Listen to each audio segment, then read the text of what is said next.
But I remember, people talking about this. Like, why is the car on fire? Because it's awesome. It is. Dangerous, awesome. Yep.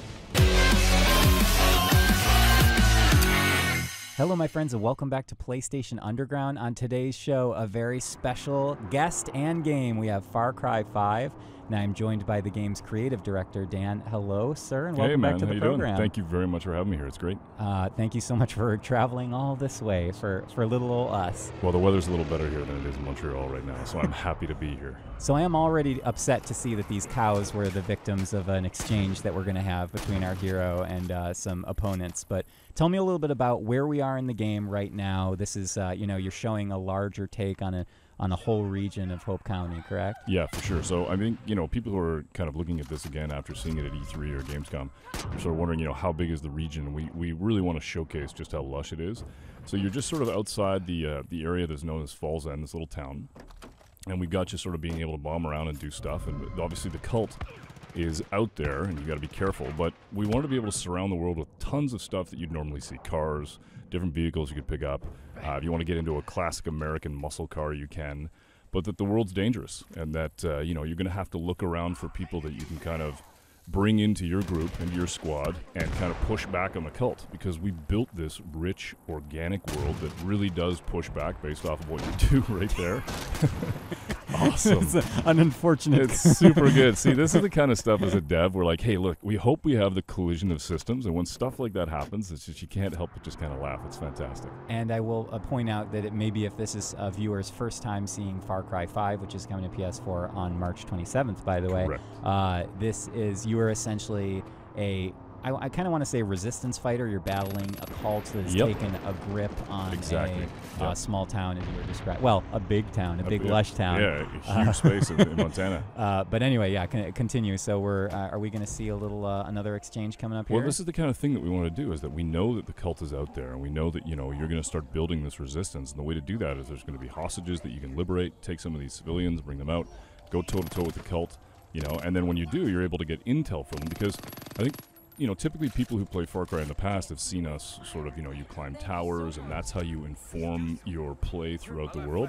And this time we wanted it to feel like just regular people, right? You meet people, you see them, you see what's going on, and you get an opportunity to, there's one right there, picking up a weapon. Some people are going to help you, some people are going to be scared, but that there's a real interesting thing that happens then the social contract between people in the real world, where you go up and you talk to somebody, and then they give you information, and they may not have all the information. And if we build our world to feel like that, it just feels real. Now, I don't know if this is too under the hood, but I just saw that Susie's name came up as you spoke with her. Now, is she a set, like a written NPC? Is this just a random NPC that could have happened to be there in that moment? Like, so we wanted to blur the lines between the sort of the random and the set. And so what we really said was like, everybody's got a purpose, everybody's got a little bit of a history. So even though Susie may not be somebody that is a large player in the story, right, she's still somebody with a personality. She has opinions. Yeah, here we go. Like, why? Why not? Oh my goodness! Just drive right by it though. Hey, there's gonna be times where I'm just gonna stop talking and let the game talk for itself. Absolutely. But yeah, we wanted to make it so that there's variety. There's an opportunity to have regular people who maybe aren't gonna pick up a weapon and help you. But then at that point, you're able to turn to Susie and say, hey, listen, you want to join? You want to fight with me? And you can. She's in the car. She's gonna come with you. She's gonna have opinions about stuff, and you're just gonna go out there and have a great time together.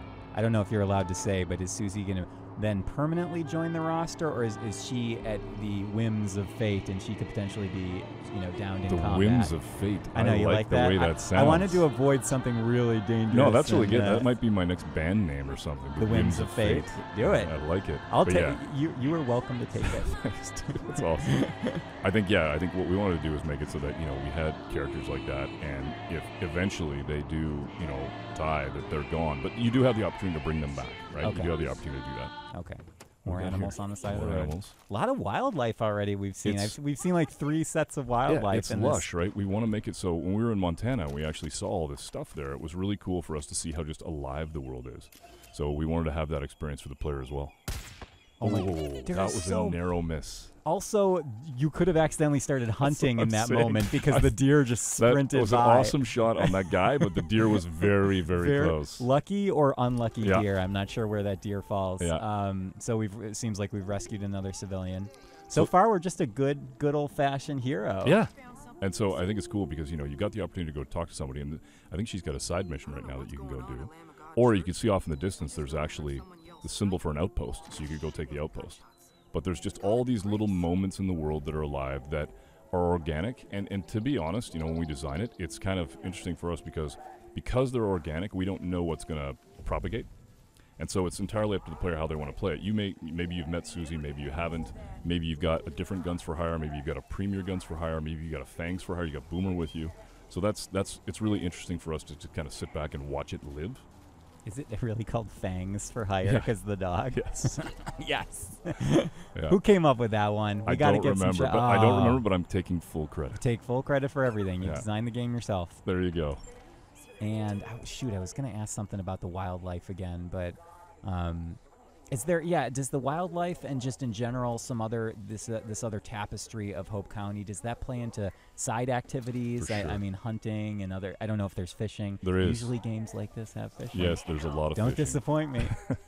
So, and that's the thing that we saw at E3 is like, you know, we build this really earnest game, this opportunity for you to go in there and be the hero, and people just go fishing and decide they're going to do that for like 2 hours, and it's like, okay, you know what, play the game the way you want to play it. Sir, you need to get off the demo. No, I haven't got the one I want. Fishing. So yeah, so like this is a good example. Here's an outpost, and if you played Far Cry 3 or Far Cry 4, you know this, and in Primal you know this very well, the sort of the situation that you're in. But we've kind of made it so it's very much alive. And then what's really nice about this is that you're going to be able to go in and have the play style you want. So there's opportunities. Whenever we build an outpost or we build elements of the game, we really think about freedom, opportunity, and surprise.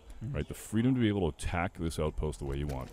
All kinds of opportunities, different guns, you know, different weapons, different ways of aggressing the situation. And then the surprise that it may not always go the way you think, and we'll just see as it happens. That is literally every time I try and play something stealthy or strategically, it goes to hell immediately. Immediately. Yeah, but he's doing pretty well here so far. Taking him out one nice shot. Oh, is this a silenced weapon? Yes, so they don't know. Yes.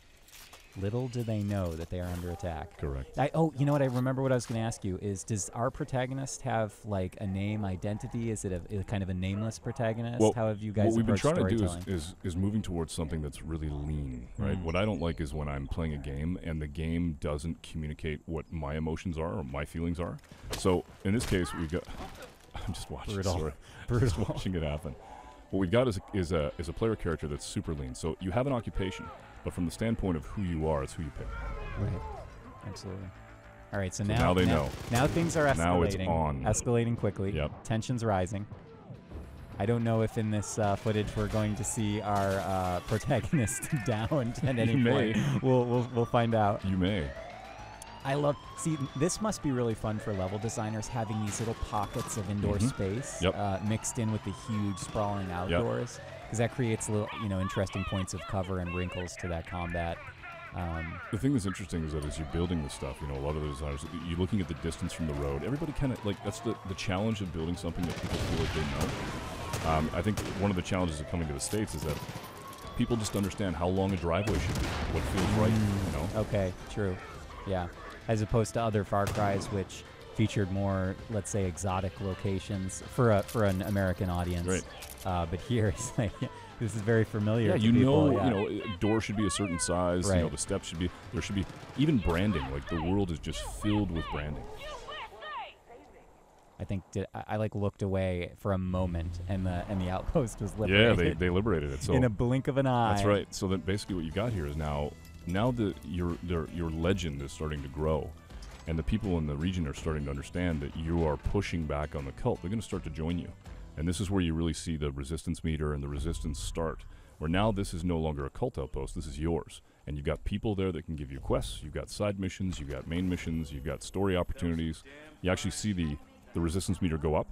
And what's happening there, which is really interesting for us, is if we're going to build this live game, this feeling that it's alive, and the idea that these heralds and the cult have a mandate, and that what you're doing is you're the fly in the ointment, you're getting in the way of it. So you can actually see your progression through that in the world, but you can also get the sense like they're going to push back. Are there any other gameplay wrinkles that come from building up that resistance meter? I mean, is that considered like your global experience, or is that character-based? How does that work? It's more just getting a sense of whether or not the people are going to join you. And so you're really getting an understanding of when John or Faith or Jacob or the father are going to push back on you. This is a guy named Merle. He's a pretty interesting character. I love this guy. Yeah. Oh no, Merle's under attack. So that's super interesting for us, is that you're in the middle of a story moment, and then what happens is that the cult shows up, and the story moment will stop, and they'll act like regular people. You'll basically see people, so you'll see stuff going on where Merle's going to run, he's going to head for cover, he's going to take a minute, he's going to, in this case, he's going to protect himself, and then when he feels like everything's done and over, he'll continue the conversation. Nice. I'm thinking about all the programming nightmare that entails, It's and not easy. no, it's definitely not. We got a lot of smart people back in Toronto and in Montreal and around the world who really worked incredibly hard to be able to do this and bring these characters to life. And it's the devil's in the details, right? If you walk up to somebody and you go, hey, listen, I want to have a conversation with you, and then you decide to walk away, they're going to get a little pissed off. They're going to get a little hurt. And when you come back, they may give you a little bit of grief about it. You can hurt feelings in this game. You watch out, because that's the truest weapon. It really is the mind and the heart. Words hurt. Yes, absolutely.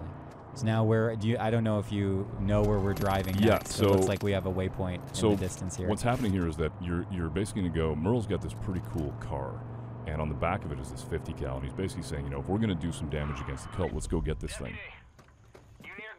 So it's called the Death Wish. So you're going to go back and basically try and find this thing. Okay, gotcha. It sounds, a very peaceful vehicle, the Death Wish. The Death Wish. Yeah. Right? They really named it. They nail on the head with that Happy one. Happy birthday! It's the Death Wish. Okay, so here it is. And is it under cult control right now? It is, and it's interesting because Merle says the thing guzzles gas like he drinks beer, and that's why it's actually at the gas station. So he knew that they'd eventually have to go and head to the gas station. Small micro storytelling there you go. Right there. Dan, you got it all figured out.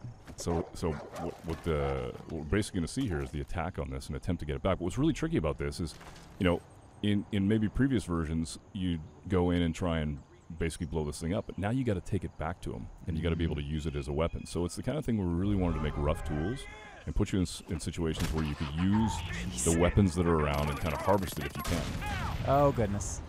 All right, so now the chase begins. I like how about to go in the truck, and then and then it's like, wait a minute, second. That is a badass car. I'm taking that. This is one of the things that we really wanted for the game. Was just being able to get into those classic cars. Yeah, absolutely. And then just go into, great movies of old, fantastic car chases, and get the spirit of that. And you got the radio going. Yeah, but you're being chased. You got to be careful. And I will point out, I think this footage is from single player, but Correct. The game does feature multiplayer Absolutely, as well. through the entirety of the game. Through the entirety? Yeah, what we wanted to do is just build this system of the for hire system so that it all felt like it was under one umbrella. So you have guns for hire, fangs for hire, and then a friend for hire. Good old friend for hire. Yep. Just going completely off-road bonkers. Oh gosh. Yeah, so they got backup, right? Basically calling for help. Tell me, I don't know if you want to talk a little bit about the weapon system here, but I don't know how expansive customization is, or if it's very straightforward, like you grab a weapon and you go. How did you guys approach design? I think the way it starts is just being able to pick up weapons, and being able to grab things that are around you, and then start to, as you get an appreciation for what it is that is your play style, to be able to go into shops and to be able to find weapons or buy weapons, and then customize them the way you want, and sort of get that classic feel to them. So definitely, for sure, if you love doing that in previous Far Cry's, you're going to love it in this one. I always spend an inordinate amount of time customizing my arsenal. Do you? And then I feel like, and then I just end up switching to something else minutes later, but it's part of the fun. It's all part of the journey. Oh goodness, hello. Well, that's just it, right? Traffic. There's going to be people on the road. You got to be careful. What's your favorite weapon that you usually play with? What's the style that you play? I feel like revolvers are usually like something that, in other shooters I often lean towards that because they're good for a variety of situations. Sure. Yep. They feel cool. Yep. Sometimes you get those cool engravings on the side. See, for me, it's a flamethrower, but I don't know that would help here. I think that would only cause mayhem. Probably not. I think that really tells us about our personalities, is that you lean into the flamethrower element. Mayhem. Yeah. No, What's cool about this is that you're actually seeing like life on the side where the cult is going in, they're taking people. It's in the middle of a mission, but still the world is open. And so we really don't know what's going to happen. Oh, okay, so basically threw out smoke, and now you're in a bit of trouble. But there's also a convoy coming by because they're actually doing stuff. Most flagrant use of dynamite I've ever seen. All right, so here's the options. Trouble. Basically, you got to go get that truck. See if you can leave that muscle car. Oh, goodbye, sweet muscle car. Yep. We hardly knew ye. Oh, here you go. You get to turn it into a weapon. Up in the 50 cal. Oh, there and he unleash. is. Now That I think that soldier probably should have turned tail at that point. Yeah, I think strategy dictated. At that point, maybe the courage was too great for him. So now you got to head back towards Merle. You got the truck, and now when you eventually get back there, Merle hops in the back. He hops on the 50 cal, and now what you're going to do is you're going to basically go around here to this place where they're stashing this thing called the Bliss.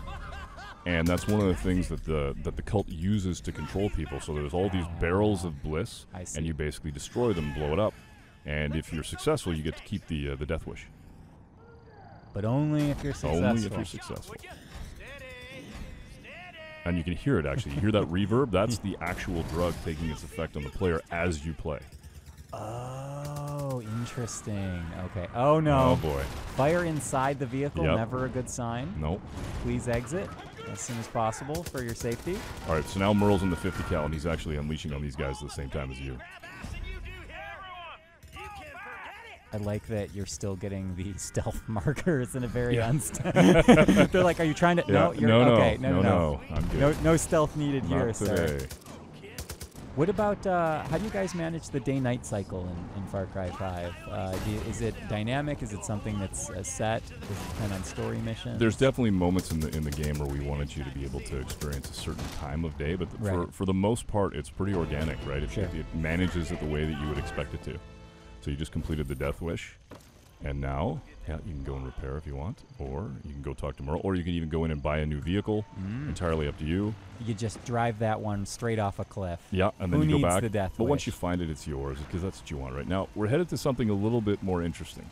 This is a little... this wasn't interesting Well, already? the last one was interesting, but this... Well, I think you'll see what I mean. This is Clutch Nixon, the greatest stuntman ever to come out of Hope Valley. Oh, my goodness. So, it's... Yeah, I just want to do this. So now, what we really wanted was, whenever time you go to a place and you sit in a bar and you hear about these stories of the local legends. The local legends. Yeah. We really wanted one, so we built one. And you get to play the memories of his greatest achievements as a stuntman. And they're just awesome. They're just out of control. They're just ridiculously amazing. The car's on fire. You're actually kind of in the past right now. Yes. Okay. Yeah. You're living sort of the best of his adventures and seeing if you can really beat his. And you can actually hear like the sportscaster talking about your feats and how you're doing. Dan, are you saying that I can change the past by reliving the life of Clutch Nixon? I don't know if you could do that. Aren't we writing the past in this moment? You might be. Oh, you goodness. might be. But I remember, recovery. people talking about this. Like, why is the car on fire? Because it's awesome. It is. Dangerous. Awesome. Yep. On fire still. That car must feel like an oven. Yep. Correct. Love the music. Yeah, it's got to have a little bit of rock in there. Yeah. You guys always have fun with music in these games, don't you? We really do. I think we spoke about that before, is that especially with this game, you're tapping into almost a completely different musical tapestry. For sure. Compared to the other Far Cry games. And I think the thing, too, is that we really tried to make it so that each region is different. So as you traverse through the world... Yeah, here you go. Big jump. Yeah. There you go. The big finish. Into the water. He survives that, right? He survives everything. Okay. He's Clutch Nixon. Okay. Well, showed me. Yep. So yeah, the music is just such a big part. I mean, it's part of what brings the charm. It's a huge component of emotion and whether or not you feel that in the game and how you... And we just put these sort of in the world so that you can experience it. And that's the thing about the game, is that we built this game. We definitely have a story that has earnest moments in it. We definitely have moments of huge pushback on the cult, but we also recognize that just because we're thinking that the game is played a certain way is not the way that people will play it. And what we want to be able to do is build a world that's organic and allows the player to go in every direction get any vehicle that they want, be able to basically play the game and author the experience the way they want, and then go off and basically, it's not predictive. We want them to just go and play.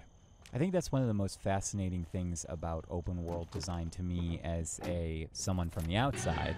Something is afoot.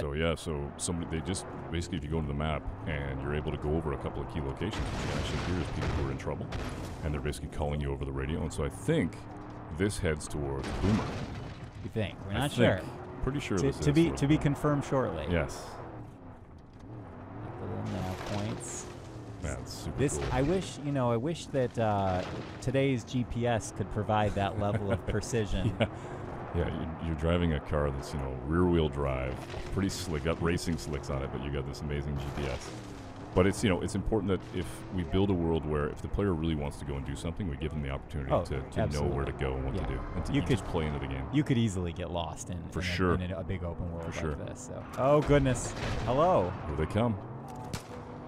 They're really not following the rules of the road, are they? No, they're not. Oh, just missed. Oh my God! Look at that swerve. Oh, and they just called for backup, so there's more of them coming. Oh, this is great. See, moments like this, which feel like an action movie, but they're actually being handled. They're just being created by the player totally in the moment. Systemic, right? Unbelievable. Yeah. That really always blows my mind.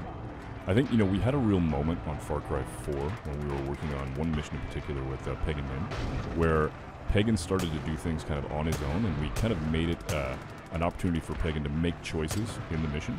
And we were thinking to ourselves, why don't we just allow the game to do that across the entirety of the game? So right here, the cult pushes back, maybe an animal's going to show up, but you got a helicopter that's going to attack you. Meanwhile, you're headed towards a mission here, or you may even be mid-mission, but this kind of stuff happens, and we don't know that it's going to happen, and then we get to see it firsthand. Dan, I have a great subtitle for Far Cry 5 I'd like to pitch to you now. I know the game title's already been decided. Let's hear it. Far Cry 5, multitasking. I got it. I think it's going to sell. Okay, we'll get the .com address later. Yeah. Just work out the details with my lawyer. Cool. And I love, you can see in the distance, you got these amazing mountains. It's just, I love the diversity of the environment as well. Well, you asked the question about night and day, and honestly, it's like there's some really cool things about sort of being alone in the dark and feeling the sense of, what's around the corner. And then there's just these beautiful moments of dawn or dusk. And the lighting in Montana was phenomenal when we were there. So we just wanted to be able to experience that. But then there's also terrible stuff that's going on where the cult's done terrible stuff because they're bad people and basically come in and then you have an opportunity to push back on them. That thing off in the distance, I believe that's actually a repurposed fertilizer container, and inside it is bliss. And if you blow it up, you actually get resistance points. Okay, but we do have apple and pumpkin picking. Correct. Right there. And there's Boomer. I see the sign. Yep. So let's see what we do here. Do we go in quiet? And you can hear Boomer. Boomer! I'm coming. So what the cult is doing here is they're actually going in and they're taking animals. And they're taking animals and they're turning them into something that I'm not supposed to talk about, but I'm going to anyway. Uh-oh. They're called judges, and they're pretty badass. So you're going to go save Boomer from that happening to him. Okay. And then be able to have your first thanks for hire. Ah, excellent. Also, that sounds very scary, and I'm glad we're rescuing Boomer. Rescue all the animals. And pumpkins. This would be so pleasant and peaceful if there wasn't, you weren't embattled in combat at the moment. Not for the cult. But the thing for us is that we wanted to, when you're building a game that's this big and a world that's this rich, we want to be able to have a variety of stories and a variety of tones in it. Sure, you're going to have moments that are earnest like this where you're saving, the dog and basically bringing this into your group, but then you're also going to have moments like with Clutch Nixon. And so we just want to be able to make it so that there's little action bubbles and stories that you can snack on. I love snackable stories. For sure. Low on calories, high on flavor. That's pretty good stuff. Yeah, I came up with it just now. Nice. Okay, that helicopter's menacing. Just be careful. Here we go. I love the lighting that we're playing with here. We're kind of going up on stealth. The art team has done a fantastic job. There's Boomer. Let's see if we Leave can him get alone! Oh my goodness! So here we go. It's on. Okay. Oh jeez. Knife kill. Yep. Brutal. Now they called for backup. That's what they do. So basically, all right. So you've got him, and now Boomer's out, and he can hold his own. Go Boomer! Does Boomer come with like a jetpack or a rocket launcher No, strapped to his- Boomer's awesome, Okay. just the way he is. Just the- He's super good. So they did call for backup. So Boomer's available now as a Fangs for Hire, but you got to go actually enlist him. Okay. But he's But going to Boomer's do doing- he's going to doing do his some own damage. work. He can do some damage. He can hold his own. Support your local farmer. So now, Oh my gosh. Yeah. Pat, well, the here's most thing. important sub-command. Those are Boomer's former owners, so he's pretty upset about it, right? no. So there's a story to be told here. We really just tried to put little stories in that you could just take a minute and drink that in. And now you can go up and basically pet him, and he's yours. Definitely a somber moment in a game that has a high emotional range. Ladies and gentlemen, that was Far Cry 5, which is coming to PS4 March 27th. Dan, such a pleasure to have you as always. Thank you for your so much. commentary. It was great. Awesome. Final thoughts for your for the audience? I just hope they love it. We really are trying to build something that and have built something where the players get to tell their stories, and we can't wait to hear them. Great. Thank you, Dan. Thank you.